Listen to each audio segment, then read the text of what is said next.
à tous, bienvenue dans un nouvel épisode de Mini Capsula. Aujourd'hui, c'est une journée très spéciale, car ce dimanche, nous célébrons la fête de nos petites mamans. Pour cela, nous allons avoir tout plein d'activités, alors reste avec nous.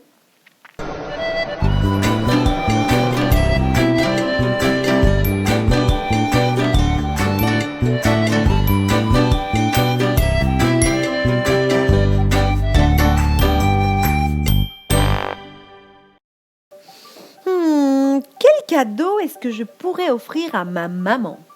Oh, ça? Non. Alors... Oh, ça? Non. Oh, j'ai une idée. Oui. Mais comment le faire? Oui, c'est une bonne question. Comment faire pour donner de l'amour à une maman? En lui donnant plein de bisous. Non, je ne pense pas que ce soit ça. Mais alors, c'est quoi? Je pense qu'aujourd'hui, on va le découvrir.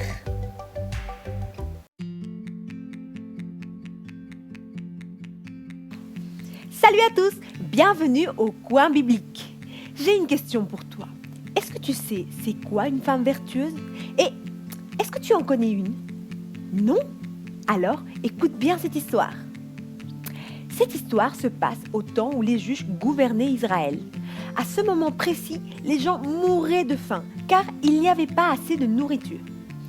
Un homme appelé Elimelech a quitté cet endroit avec sa femme Noémie et ses deux enfants, Malon et Kilon.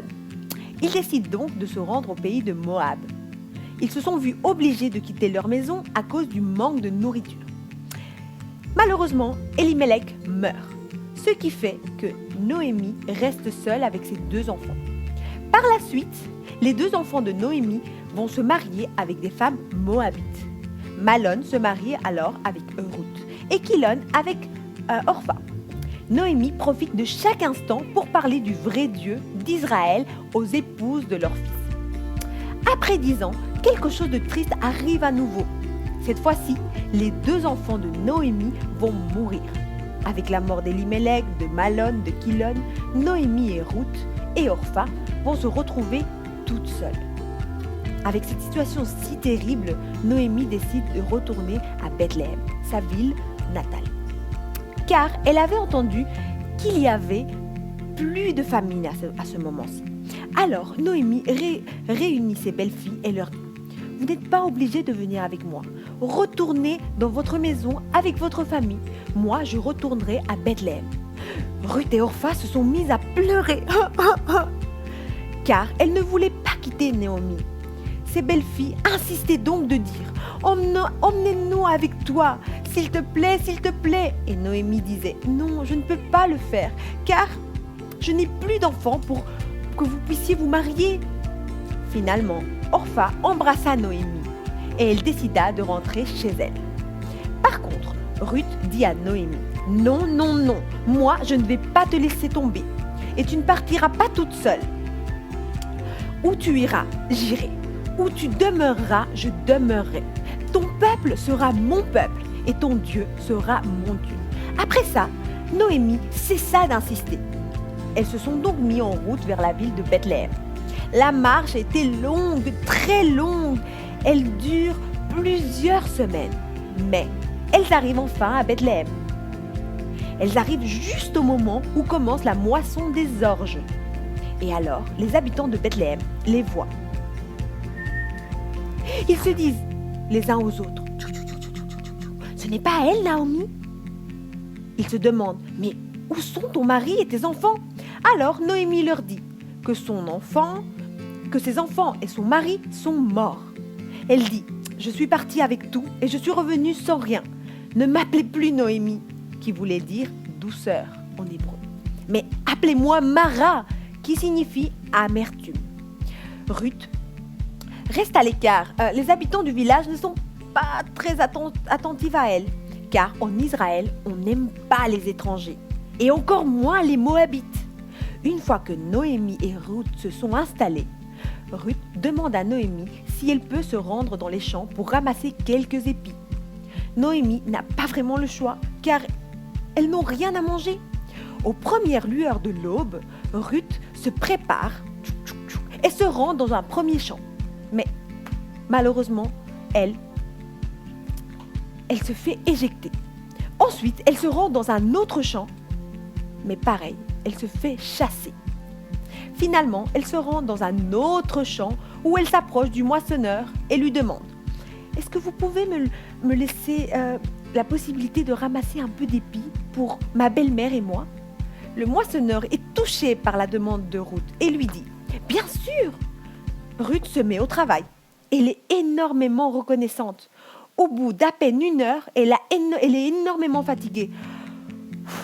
Et ses mains sont blessées car elle n'a pas de petit couteau pour couper les épis. Mais elle est vraiment vaillante et elle continue.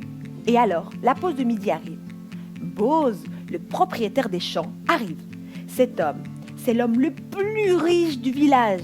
Il connaît tous ses travailleurs et aime venir voir comment ils avancent leur travail. Pendant qu'il parle avec son contremaître, il s'aperçoit qu'il y a une femme qu'il ne connaît pas. Alors, il demande « Mais qui est cette femme ?» Alors, le contremaître lui dit « C'est Ruth, tu sais, la belle-fille de Noémie, celle qui est revenue au village. » Boz est étonné par le travail de Ruth. Alors, sous le soleil de midi, il s'approche d'elle et se dit « Ce n'est pas une femme vraiment belle, mais elle a quelque chose qui me touche beaucoup. » Boz pense que c'est peut-être son courage, sa détermination, quelque chose de plus que les autres femmes n'ont pas. Alors, il s'approche de Ruth pour se présenter et lui dit « Écoute, je sais que tu as demandé du travail ici dans mon champ et que dans les autres champs, tu n'as pas eu de réponse. La prochaine fois, tu viendras directement ici, je demanderai à mes hommes de te laisser un peu d'épis. » À ce moment, Ruth est remplie de joie, car elle va enfin pouvoir trouver à manger pour elle et Noémie. Lorsque le soir arrive, elle rentre à la maison et elle explique tout ce qu'elle a vécu cette journée et comment elle s'est rencontrée avec Boz. Et Noémie se rappelle que Boz est un parent proche d'Elimelech. Alors, pendant toute cette période de moisson, Ruth se rend tous les matins au champ pour ramasser de l'orge. C'est un travail difficile pour une femme, mais les moissonneurs sont gentils avec elle. Ils lui offrent un peu de nourriture. Pendant ce temps, Naomi élabore un plan. Elle se dit qu'elles ont besoin de quelqu'un qui pourrait les protéger et prendre soin d'elles. Alors, un jour, à la fin de la moisson, elle appelle Ruth. Ruth, viens. Et elle lui explique son plan. Tu sais, Ruth, lorsqu'on devient veuve en Israël, il y a une loi qui permet à un parent proche d'étendre sa protection. En fait, Elimelech avait légué ses terrains à Noémie.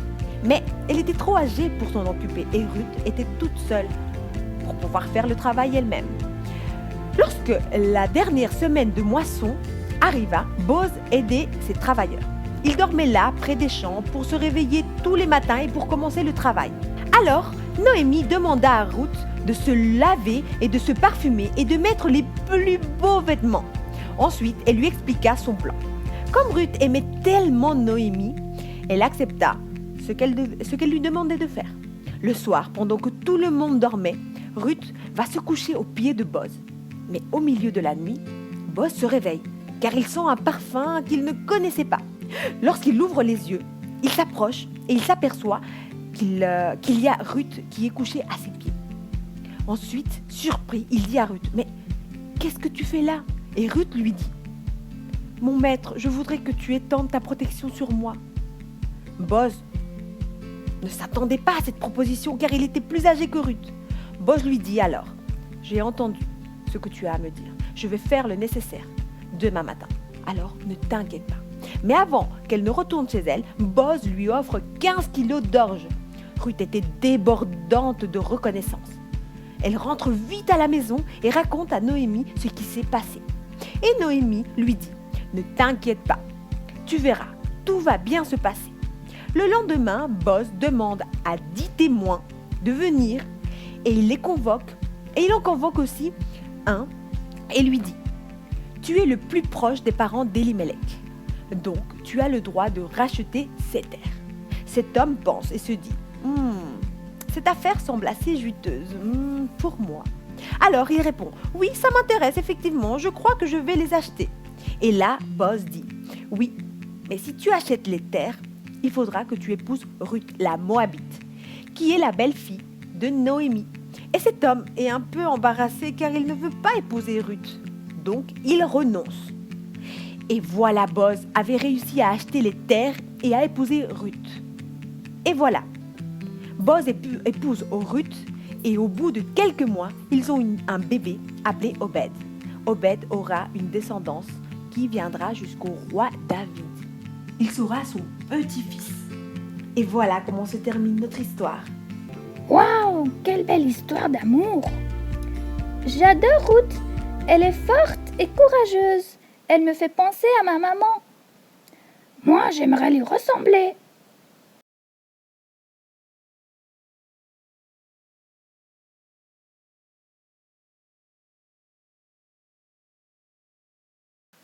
Salut à nouveau les amis! Aujourd'hui, j'ai une belle idée à vous proposer. Il s'agit d'un bricolage particulièrement spécial. Ça sera un petit cadeau pour nos petites mamans d'amour. Mais attention, il ne faut pas lui raconter. Alors, chut! À l'aide d'une latte et d'un crayon et d'une feuille A4, divisez la feuille en deux, au sens vertical.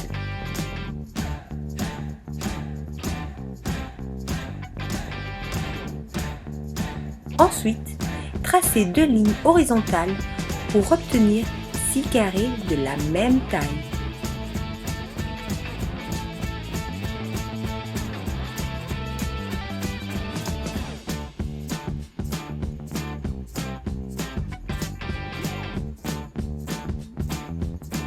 Découpez ensuite chaque carré. Pliez-les en deux en formant un triangle. Ensuite, pliez-les à nouveau en deux de la même manière. Et voilà, on va faire cela une troisième fois.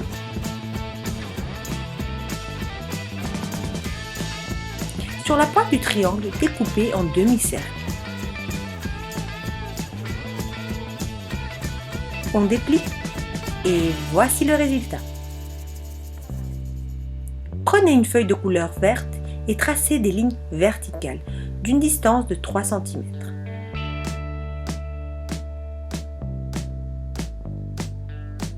À l'aide d'une paire de ciseaux, découpez ensuite vos languettes. Attention, si vous ne savez pas, vous pouvez demander l'aide à un adulte. Ensuite, à l'aide d'un bâton, enroulez le papier tout autour de lui. Vous pouvez retirer votre bâton. Ensuite, collez l'extrémité du papier avec de la colle.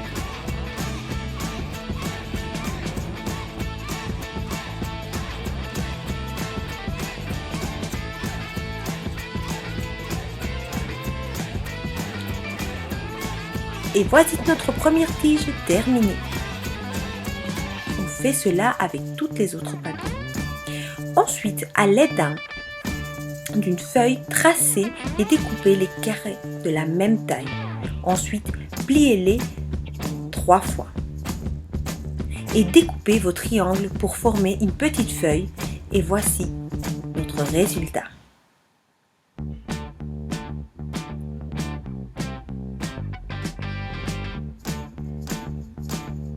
Ensuite, assemblez la feuille à la tige de papier.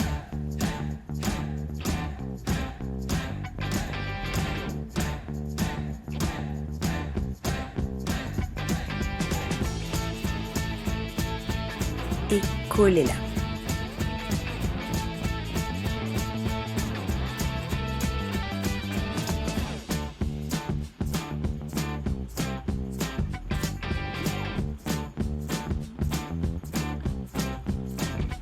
Au centre des fleurs de papier, coupez un petit morceau.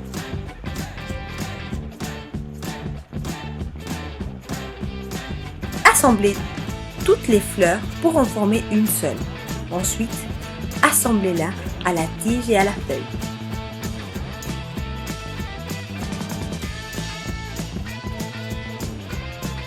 Et voici le résultat. Tu peux parfumer la rose en papier pour rendre ton cadeau encore plus spécial.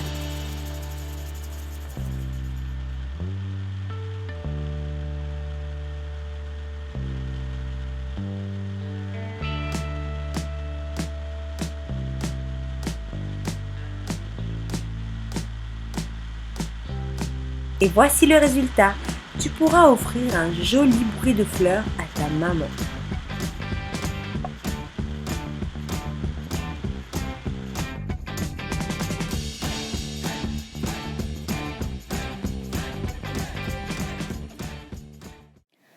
Oh, je vais vite offrir mon cadeau à ma maman. Moi aussi. Et tu penses qu'elles vont aimer?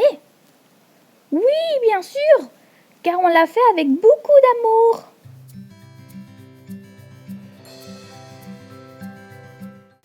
Salut les amis, c'est encore moi. Est-ce que vous savez quel événement a lieu cette semaine? Eh bien, c'est la fête des mères. Oui, c'est vrai. Nous, on a déjà nos cadeaux de prêt pour la fête des mères. C'est génial! Et à propos, est-ce que vous savez quelle est l'origine de la fête des mères? Non. Eh bien, je n'avais jamais pensé à ça. Eh bien, nous célébrons la fête des mères depuis des années. Mais il est intéressant de connaître les origines de cette fête afin de comprendre comment est né cet événement. Vous saviez que cette fête permet de célébrer la famille et l'amour entre les mamans et les enfants. Elle permet aussi de partager de bons moments et aussi de construire de bons souvenirs en faisant des activités en famille. Oh, oui, c'est vrai. Nous, chaque année, on prépare un gâteau pour nos mamans. Ah oui? Et nous, alors, on fait tout plein de jeux pour nous amuser ensemble. Mais tu allais nous expliquer l'origine de la fête des mères, n'est-ce pas? Oui, c'est exact. Vous avez raison. Eh bien, je disais que les civilisations de l'Antiquité, comme les Grecs, fêtaient Rhea, la mère de tous les dieux, alors que les Romains fêtaient Matralia, en l'honneur des femmes et des mères qui se rassemblaient au temple de Juon, afin de recevoir tout plein de cadeaux et de l'argent. Mais, avec le christianisme, les fêtes païennes ont été mises de côté. Et Marie, mère de Jésus, devint alors la figure principale qui représente une mère. Oh, j'adore ton histoire. Oui, continue à la raconter. Ok. Alors, au XVIe siècle, l'Angleterre fête le jour des mères, mais petit à petit, cette fête se transforme en une fête de célébration de l'Église. Et les mères n'ont plus été mises à l'honneur. Mais le dimanche du jour des mères était souvent l'occasion de prendre un jour de congé. Et alors, de nombreux Anglais ont profité pour rendre visite à leur maman et leur apporter un gâteau. En France, Napoléon évoque l'idée d'une fête des mères quasi officielle. Mais il faudra attendre que les États-Unis établissent une fête officielle pour qu'elle soit reprise ici en Europe. Waouh, c'est comme ça que les pays ont créé la fête des mères? Oui, voilà. Vous savez que, mis à part la fête des mères, il faut se souvenir que l'amour d'une maman pour son enfant peut nous enseigner énormément de choses. Oui, il n'y a rien de mieux que l'amour de la maman. Oui, c'est exact. C'est pourquoi je vous propose de découvrir quelques mamans qui se trouvent dans la Bible et qui nous ont laissé des petites leçons, tant pour nous que pour leurs enfants. Et peut-être qu'au début, ces enfants n'ont pas prêté attention aux conseils de leur maman. Moi, ça m'arrive de ne pas vouloir faire attention à ma maman ou l'obéir. Oui, à un moment donné, ça nous arrive à nous tous. C'est pourquoi c'est un bon moment pour recevoir des conseils des différentes mamans de la Bible. Oui, moi je veux les connaître. Moi aussi.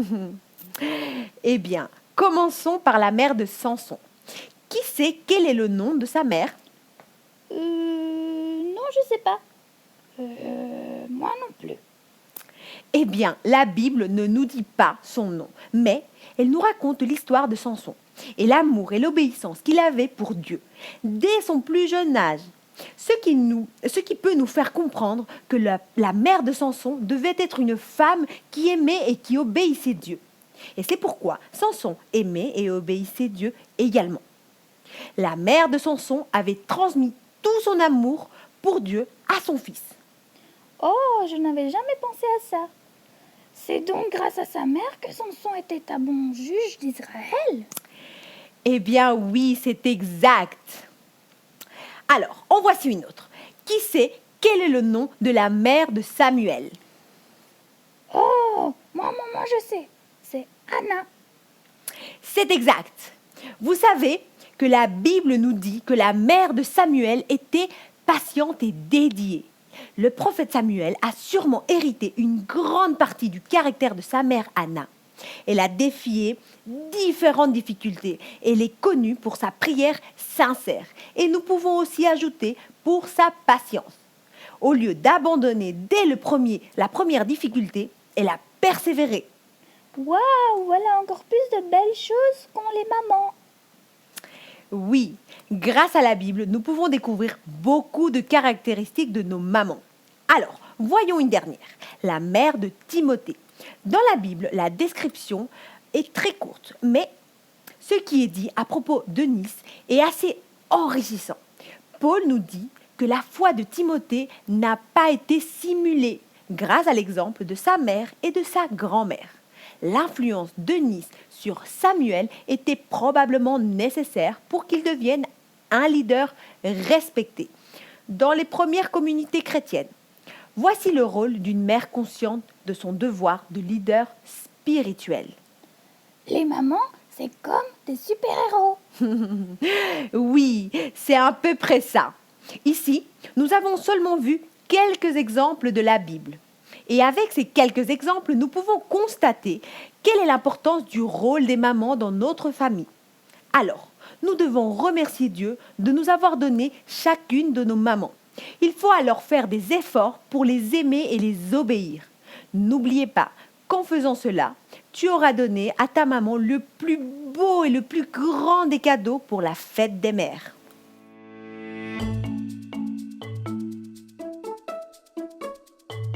Ses fils se lèvent et la disent heureuse. Son mari se lève et lui donne des louanges. Plusieurs filles ont une conduite vertueuse, mais toi, tu les surpasses toutes. Proverbe 31, 28, 29. Voilà les amis, c'est tout pour aujourd'hui. Maintenant, nous pouvons profiter de notre dimanche pour passer du temps avec nos mamans. Les câliner, leur donner tout plein de bisous, mais surtout leur démontrer notre amour par les actions. Sur ce, je vous dis à la semaine prochaine.